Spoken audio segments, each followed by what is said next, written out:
বেলাগাম দুর্নীতির অভিযোগে 2016 সালের এসএসসির গোটা প্যানেল বাতিল করেছে সুপ্রিম কোর্ট। ফলে চাকরি হারিয়েছেন 26,000 শিক্ষক ও অশিক্ষক কর্মী। পরবর্তীতে চলতি বছরের ডিসেম্বর পর্যন্ত স্কুলে যাওয়ার অনুমতি পেয়েছেন শিক্ষকরা। তবে গ্রুপ সি ও গ্রুপ ডির ক্ষেত্রে পুরনো নির্দেশই বহাল রেখেছে শীর্ষ আদালত। তাদের পরিস্থিতি বিবেচনা করে মানবিকতার খাতিরে আপাতত অশিক্ষক কর্মীদের ভাতা দেওয়ার সিদ্ধান্তের কথা জানিয়েছিলেন মুখ্যমন্ত্রী মমতা বন্দ্যোপাধ্যায়। চাকরিহারা গ্রুপ সি কর্মীদের মাসিক 25,000 টাকা ভাতা এবং চাকরিহারা গ্রুপ ডি কর্মীদের মাসিক 20,000 টাকা ভাতা দেওয়ার সিদ্ধান্ত নেয় সরকার।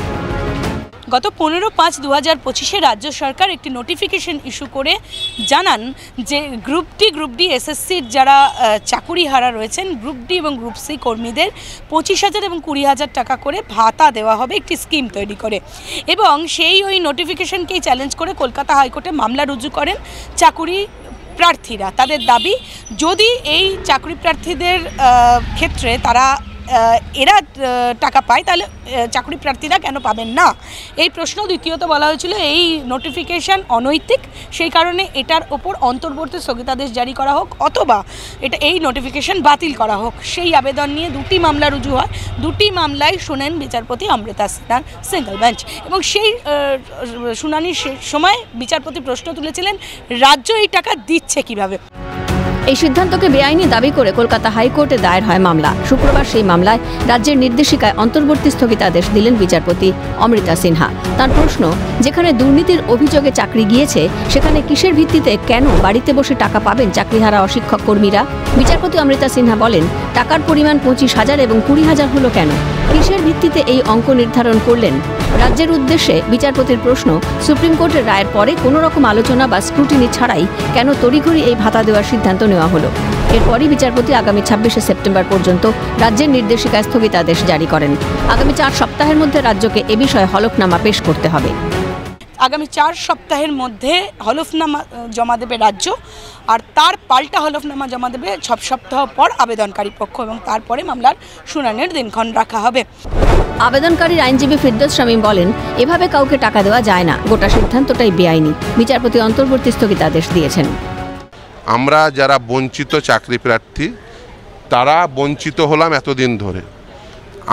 আমাদের বঞ্চিত করে যারা সাদা খাতা জমা দিয়ে চাকরি পেল তাদের কাছ থেকে মাইনে ফেরত নেওয়ার নির্দেশ আছে, অথচ তাদেরকেই ঘুরপথে টাকা দেওয়া হচ্ছে, অথচ আমরা আবারও বঞ্চিত হব। এটা তো চলতে পারে না। জনগণের করের টাকায় এইভাবে বঞ্চিত করা হবে বারবার, এই জিনিস চলতে পারে না। আজকে অন্তর্বর্তীকালীন স্থগিতাদেশ হয়েছে এবং 26শে সেপ্টেম্বর পর্যন্ত অন্তর্বর্তীকালীন স্থগিতাদেশ। হ্যাঁ, অবভিয়াসলি জনগণের করের টাকা, রাজ্য সরকার আবার কোথায় টাকা পাবে? জনগণের করের টাকা। জনগণের প্রতিটি জনগণ তারা কর দেন, কেউ ইনডিরেক্ট ট্যাক্স দেন, প্রত্যেকে ইনডিরেক্ট ট্যাক্স দেন, আর কেউ ইনডিরেক্ট ট্যাক্সের সঙ্গে ডিরেক্ট ট্যাক্সও দেন। অন্যদিকে পরীক্ষার্থীদের আইনজীবীদের দাবি, আদালতের রায় আপাতত কয়েক কোটি টাকার আর্থিক বোঝা থেকে রেহাই দিল নবান্নকে। চাকরিহারাদের যাবতীয় বিষয় কার্যত চলে গেল আদালতের এখতিয়ারে। সেক্ষেত্রে চাকরিহারা গ্রুপ সি এবং গ্রুপ ডি কর্মীদের কাছে নিজেদের মানবিক ইচ্ছে এবং আইনি প্রতিবন্ধকতার বিষয়টি তুলে ধরতে পারে রাজ্য প্রশাসন। দেখুন, উনি চেয়েছেন যে মামলাটা হোক এবং মামলায় যাতে স্থগিতাদেশ হয়, কারণ উনি ভালোভাবেই জানেন যে এরমভাবে কাউকে ভাতা দেওয়া যায় না। বিশেষ করে সুপ্রিম কোর্ট যাদের চাকরি বাতিল করেছে, যে দুর্নীতির জন্য এরা দুর্নীতি করে চাকরি পেয়েছে, চাকরি বাতিল, তাদেরকে আলাদা করে ভাতা দেওয়া যায় না, সেটা উনিও ভালোভাবে জানতেন। তাই জন্যই এটা করেছে, যাতে করে মামলা হয় এবং কোর্ট স্থগিতাদেশ দেয়, আর ওনাকে যাতে উনি এটা বলতে পারেন যে আমি আপনাদের জন্য চেষ্টা করেছিলাম কিন্তু কোর্ট আটকে দিল, তাই ভাতা দেওয়া গেল না। দেখুন, এই যে নোটিফিকেশানটা হয়েছিল ভাতা দেওয়ার জন্য, এটা সম্পূর্ণ বেআইনি। এভাবে দেওয়া যেতে পারে না। যারা চাকরি চলে গেল তাদের মধ্যে অযোগ্য ক্যান্ডিডেট ভর্তি, এই গ্রুপ সি গ্রুপ ডিতে প্রচুর অযোগ্য ক্যান্ডিডেট আছে, তারা ভাতা পেয়ে যাবে একটা পাবলিক এক্সচেকার থেকে। এটা কি করে সম্ভব হয়? আর যেখানে তাহলে তো সেই লজিকে যারা সারা পশ্চিমবাংলার যত বেকার আছে সবাইকে ভাতা দিতে হয়, এটা তো কোনো দিনই সম্ভব হতে পারে না। সেই জন্য আমরা কলকাতা হাইকোর্টের কাছে এটা নিয়ে মামলা করেছিলাম এবং সেটা স্টে দিয়েছে, ইন্টারিম স্টে দিয়েছে টিল 26 সেপ্টেম্বর। তার মাঝে এফিডেভিটসের ডিরেকশন হয়েছে, এফিডেভিট আসবে, তারপরে শুনানি হবে। এরপর প্রশ্ন উঠছে, আদতে ভাতার ওপর অন্তর্বর্তী স্থগিতাদেশ জারি করে দেওয়া হলো, এখন ভাতা পাবেন না, অর্থাৎ রাজ্য সরকারের যে নির্দেশিকা ছিল সেটা অনুযায়ী ভাতা পাবেন না এই অশিক্ষক কর্মীরা।